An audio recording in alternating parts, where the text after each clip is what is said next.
24 de enero, fiesta de San Francisco de Sales, patrono de la prensa católica.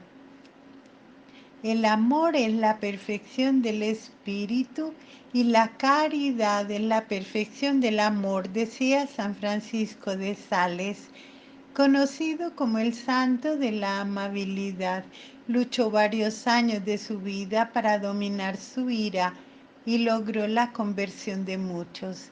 La fiesta de este doctor de la Iglesia y patrono de la prensa católica es cada 24 de enero. San Francisco de Sales nació en el castillo de Sales, en Saboya, en 1567. De niño era muy inquieto y juguetón, tanto así que su madre y su nodriza tenían que estar constantemente viendo lo que hacía. Su lucha contra la ira fue constante. Cierto día un calvinista visitó el castillo. El pequeño Francisco se enteró, tomó un palo y se fue a carretear las gallinas gritando: fuera los herejes, no queremos los herejes. Su padre le puso como profesor al padre Dialle, un sacerdote muy exigente. Este preceptor le haría pasar muchos ratos amargos, pero le ayudaría mucho en su formación.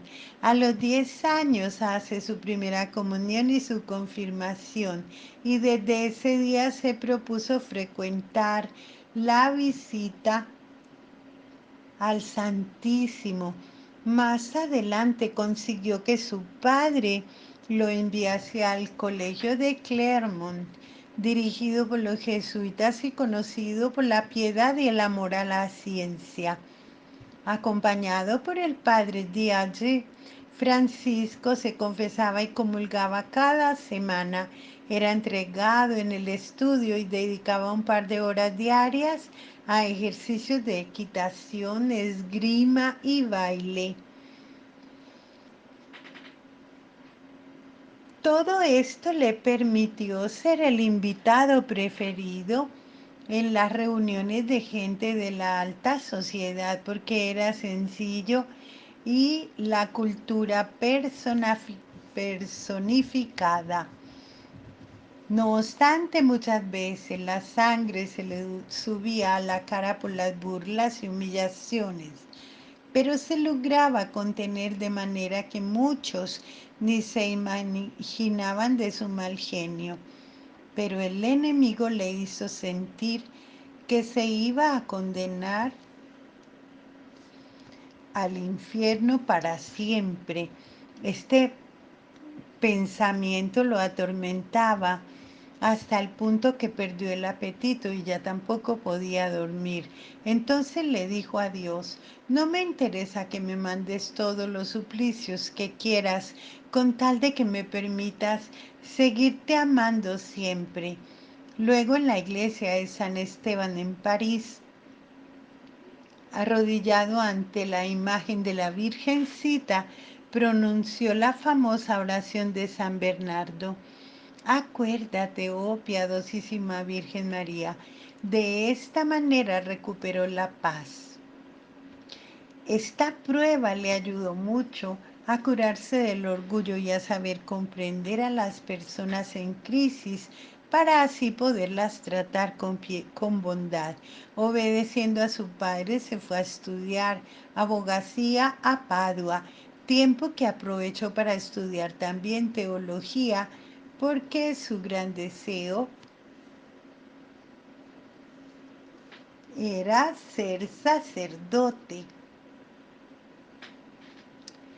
A los 24 años obtuvo su doctorado en leyes y luego, junto a su familia, mantuvo una vida ordinaria de joven de la nobleza. Su padre deseaba que se casara y que obtuviera puestos importantes, pero Francisco se mantenía en reserva por su inquietud de consagrarse al servicio de Dios. A la muerte del deán del capítulo de Ginebra, Su primo, el canónigo Luis de Sales, con unos conocidos, hicieron que el Papa le otorgara este cargo. El joven santo, por otro lado, empezó a dialogar con su padre sobre su inquietud vocacional y poco a poco lo convenció. Vistió la sotana el día que obtuvo la aprobación de su papá y recibió el orden del sacerdocio 6 meses después. Ejercía los ministerios entre los más necesitados con mucho cariño y sus predilectos eran los de la cuna humilde. Entre los habitantes de Chablais, los protestantes habían hecho difícil la vida de los católicos y Francisco se ofreció para ir allá con permiso del obispo. El camino fue muy peligroso. Una noche Francisco fue atacado por lobos y tuvo que subirse a un árbol para salvar la vida. En la mañana, unos campesinos protestantes lo encontraron y lo llevaron a su casa para darle de comer. Ellos eran calvinistas y con el tiempo se convirtieron al catolicismo. Con el fin de tocar los corazones de la población, el santo empezó a escribir panfletos en los que exponía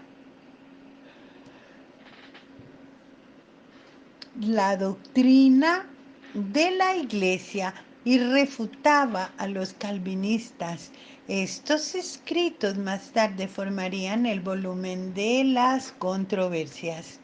Lo que la gente más admiraba era la paciencia con que el santo vivía las dificultades y las persecuciones. Alrededor de 3 o 4 años después, el obispo fue a visitar la misión. Muchos católicos salieron a recibirlo y pudo administrar muchas confirmaciones. Francisco cae en una grave enfermedad y cuando recuperó la salud fue a Roma donde el Papa.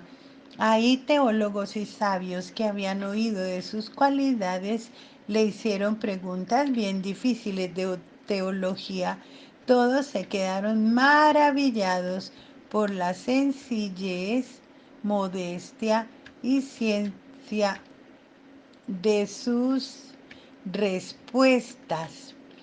El pontífice lo confirmó como coadjutor de Ginebra y el santo regresó a su diócesis a trabajar con más empeño. Cuando muere el obispo, Francisco le sucedió en el gobierno y fijó su residencia en Annecy. Tuvo como discípula a Santa Juana de Chantal y del encuentro de estos dos santos surge la fundación de la Congregación de la Visitación en 1610. De las notas con que instruía a la santa surge el libro Introducción a la vida devota. Más adelante San Francisco de Sales lo publica y fue traducido en muchos idiomas. En 1622 el duque de Saboya invitó al santo a reunirse en Aviñón. El santo obispo acepta por la parte francesa de su diócesis, pero arriesgando mucho su salud debido al largo viaje en pleno invierno. Dejó todo en orden, como si supiera que no volvería. Cuando llegó a Aviñón, las multitudes se apiñaban para verlo y las congregaciones querían que les predicara. De regreso, San Francisco se detuvo en León y se hospedó en la casita del jardinero del convento de la Visitación. Atendió un mes entero a las religiosas y cuando una de ellas le pidió una virtud para practicar, el santo escribió humildad. En el crudo invierno prosiguió su viaje predicando y administrando los sacramentos, pero su salud iba empeorando hasta que le tocó partir a la casa del Padre. Su última palabra fue el nombre de Jesús. San Francisco de Sales expiró a los 56 años, un 28 de diciembre de 1622, siendo obispo por 21 años. Al día siguiente, la ciudad entera de Lyon desfiló por la humilde casa donde falleció. En 1632 abrieron su cajón para saber cómo estaba. Parecía que se encontraba en apacible sueño. Santa Juana de Chantal, al ver el cuerpo del santo junto a sus religiosas y cuando le dijeron que podía acercársele, la santa se arrodilló, le tomó la mano y se la puso sobre la cabeza como para pedirle bendición. En eso todas las hermanas vieron cómo la mano del santo parecía recobrar vida y moviendo los dedos acariciaba la humilde cabeza de su discípula. Hoy en Annecy las hermanas de la Visitación conservan el velo que ese día llevaba la santa. San Francisco de Sales fue canonizado en 1665. En 1878 el Papa Pío IX lo declaró doctor de la Iglesia. San Juan Bosco tomaría al santo de la amabilidad como patrono de su congregación y como modelo para el servicio que los salesianos deben brindar para los jóvenes. Amén. Alabado sea Jesucristo.